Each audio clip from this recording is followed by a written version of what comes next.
Formula 1 is returning to Albert Park in Melbourne, Australia for the first time since 2019. I, for one, could not be more excited about it. Welcome to the 5 Red Lights F1 podcast. My name is Aaron Harper. In this episode, I'll be looking forward to round 3 of the 2022 F1 season, the Australian Grand Prix, as well as looking back over some of the headlines in the few days following a thrilling Saudi Arabian Grand Prix.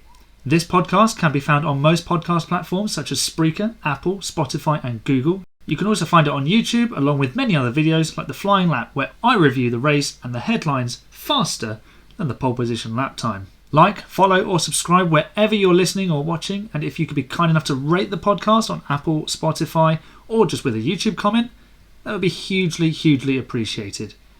You can also find me on social media at 5_red_lights on Twitter and 5 Red Lights on Instagram. I also have a blog site where I write F1 articles giving my thoughts on various F1 things, as well as my predictions ahead of every race weekend. You can find it at www.5redlights.wixsite.com/5RL podblog. My most recent post is all about the 2005 season and why I think it is underrated. Go and check it out. And again, a massive thank you to all of you who have downloaded an episode, viewed a video or subscribed recently on YouTube. Your support is fueling me to keep producing the best possible content for you. Alright, let's go to a land down under. Action in Australia, and Mika Häkkinen gets away well, so does Coulthard, and look at Frentzen. It feels so good to be heading back to Australia, although I'm not actually going there myself. It's really invigorating that Formula 1 is heading back there, because it's a mainstay of the Formula 1 calendar. It's been there as long as I've been an F1 fan. It's been going to Albert Park, Melbourne, the whole time that I've been an F1 fan. And of course there was the circuit at Adelaide in the 80s and the 90s, which a lot of people still look back on with very fond memories. And it had a multitude of incredible incidents, not least the 1994 championship finale. Now it switched to the Melbourne track, Albert Park, in 1996. Fun fact, there was 2 races in a row in Australia. 1995 season closer in Adelaide and the season opener in 96 in Melbourne. So a little quiz question there for you. And Ferrari are the most successful team in Melbourne with 8 victories. Michael Schumacher, the winningest driver, with 4. Valtteri Bottas, the last driver to win there in 2019, beating Lewis Hamilton from a Mercedes front row lockout. But the race hasn't been held there since 2019 due to the COVID-19 pandemic. Now, of course, they did go there and set up in 2020, but first of all, McLaren pulled out because a team member tested positive, and then the whole thing kind of fell flat on its face because Formula 1, for some reason, decided that they knew better. Now, Lewis Hamilton has taken a whopping 8 pole positions at Albert Park, more than anybody else, and he's not been beaten there in qualifying since 2014. But not only have the cars changed for 2022, the Albert Park Grand Prix circuit has undergone a bit of a transformation. So let's have a look at a few of the details about the track that have been changed. Turn 1 has been widened on the driver's right hand side by 2.5 metres, while turn 3, one of the few overtaking areas, is now 4 metres wider on the right hand side with an adjusted camber, which could help overtaking opportunities, keeping the door open a little bit longer, with the apex being a bit further into the corner there. Turn 6, which was a heavy brake right-hander, that's been modified too. It's been increased in its width by 7.5 metres, and it's now a really fast, almost flat out probably, right-hand turn. And there was the famous chicane of 9 and 10 with the Melbourne city skyline as a backdrop, and that's now gone. Replacing it is a flat-out straight. Well, I say a straight. It's a bendy straight, charging to the high-speed left-right chicane on the other side of the pond. And this is going to be quite some section of the track, because once they come out of turn 4, they're going to be building speed, and being really flat for most of that section, all the way from turn 4 to turn what will be now turn 9, I believe. So it's going to be a thrilling section of track, and it's going to really test the drivers, and I think that's going to have repercussions further on in the lap and through the race as well. There's potential for another DRS zone here, possibly replacing one of the zones on the pit straight or into turn 3, or perhaps the one down into the old turn 13. Honestly though, I'm not sure I'd want to carry any extra speed into the high-speed chicane out the back of the circuit. It's pretty scary as it is.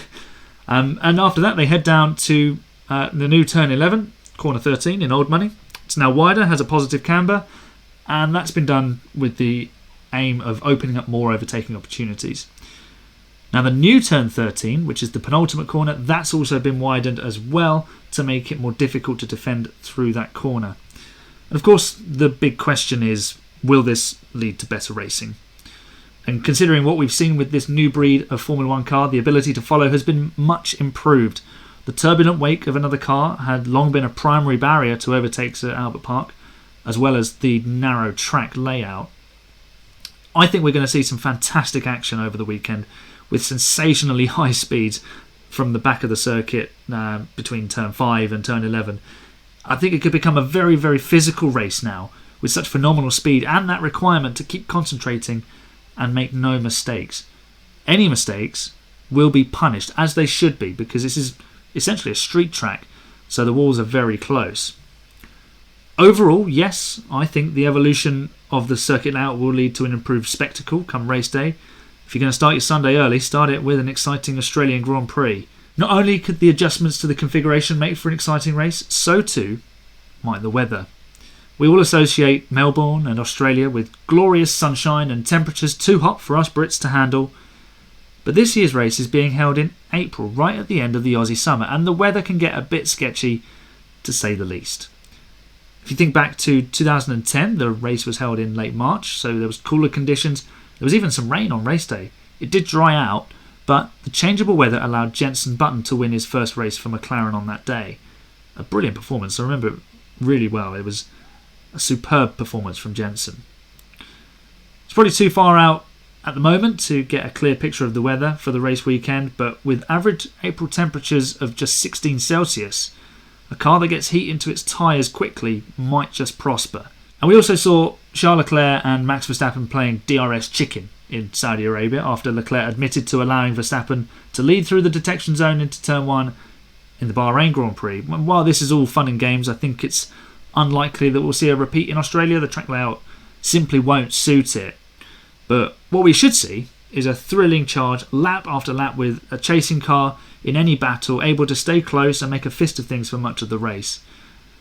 One thing is for sure, whatever time it is when the lights go out down under, it will be well worth being awake for. The main bit of news to come out of Formula 1 this week has been that Las Vegas will again host a Formula 1 race. On Wednesday night, F1 announced that the sport would return to Las Vegas for the first time since 1982, with a nighttime street race, including the iconic Vegas Strip. Now the track is going to join in 2023 on initially a 3-year deal, but it's probably going to end up sticking around if it's any sort of success. And the drivers will race past many hotels and casinos in the city. It promises to be a weekend like no other, with the race being held actually on a Saturday night at 10 o'clock local time. This kind of eases the burden on the European time zone, because if they held it on a Sunday it would be, Monday morning, and most of Europe will be getting up for work the next day. But to be honest, I'd take it. I'd still get up and watch it, to be honest. I'd make the effort. Now, for more of my thoughts on the proposed track layout, download my previous episode where I explain why I think the Las Vegas Grand Prix will be a massive hit for Formula 1. Of course, with Vegas and Qatar joining in 2023 and a maximum of 24 races on the calendar permitted, we could see some fan favourite circuits fall by the wayside. Monte Carlo, Paul Ricard and Spa are all at risk. Personally, I'd do away with Monaco and Paul Ricard. The cars are simply too big for Monaco now, and Paul Ricard has been beset with various problems, not least of which is the lack of exciting racing.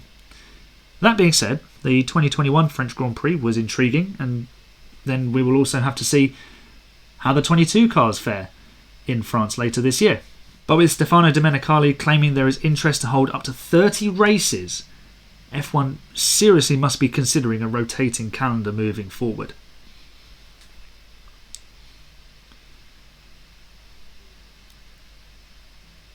There was someone missing from the first two races of the season. Of course, that was Sebastian Vettel, the four-time world champion at Aston Martin, tested positive in the week ahead of the Bahrain Grand Prix for COVID-19. And he missed the Bahrain Grand Prix, and he ended up missing the Saudi Arabian Grand Prix as he was struggling to recover from the virus. Aston Martin announced that Seb has recovered from the virus and will make his first appearance of the 2022 season at the Australian Grand Prix. And it's really good to hear that Seb is feeling much better and is ready to compete. Unfortunately for him, the AMR 22 hasn't been competitive thus far, so how much the German can actually extract from it will be revealing to the team's prospects for the year. Lewis Hamilton shared his pleasure at Vettel returning, describing COVID as no joke, and saying that he was glad that Sebastian would be back on the grid.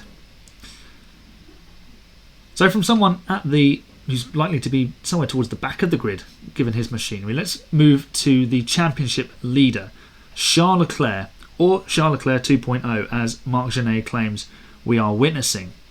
The Ferrari ambassador and veteran test driver said, "Charles used to be very emotional, but this year he has changed a lot. When I spent time with him in Barcelona, he was completely changed in his mindset and mentality." The Spaniard said that he expected Charles to be much more over the moon in Bahrain following the pole position and the victory at the season opener. But obviously Charles was very calm, he kept a lid on things, he didn't want to get too carried away. Which is right, because it's a 23 race season, and if you win the first one, there's no guarantee that you're going to go on and be champion. Just think back to 2013 where Kimi Raikkonen, he dominated the Australian Grand Prix that year, and yet Sebastian Vettel ran away with the World Championship. Now I must say, we have certainly seen Charles Leclerc be more calculating in his craft, with the DRS games against Verstappen helping secure the Sakir win and almost coming out on top in Jeddah. But I wonder, will we continue to see this cool approach as the pressure builds throughout the season? And so far, this approach has got Leclerc leading the World Championship at this primitive stage, and long may it continue. Staying with Ferrari, team principal for the Scuderia, Mattia Binotto, spoke about how much better prepared the Italian team is for a development war in 2022. Now, Ferrari infamously faded in 2017 and 2018 when they arguably had a stronger package than eventual champions Mercedes for much of the season. That, coupled with the demise of Sebastian Vettel's wheel-to-wheel combat, led to heavy defeat in both championships. The Italian said, "We have improved our wind tunnel technologies, processes and simulations, and so today we are much better prepared than in the past to do a good job with development." And that bodes well, because a strong Ferrari is important for Formula One. No matter what you think of Ferrari, the brand and the name, the power that it has is important for Formula One, because Italy is a real hotbed for motorsport. Just think of the passionate support for Valentino Rossi, and you can quadruple that for Ferrari. A strong Ferrari in a competitive battle with Red Bull or Mercedes or whoever else is at the front of the field is really, really important for Formula One to keep growing and keep succeeding on the development that it's making at the moment.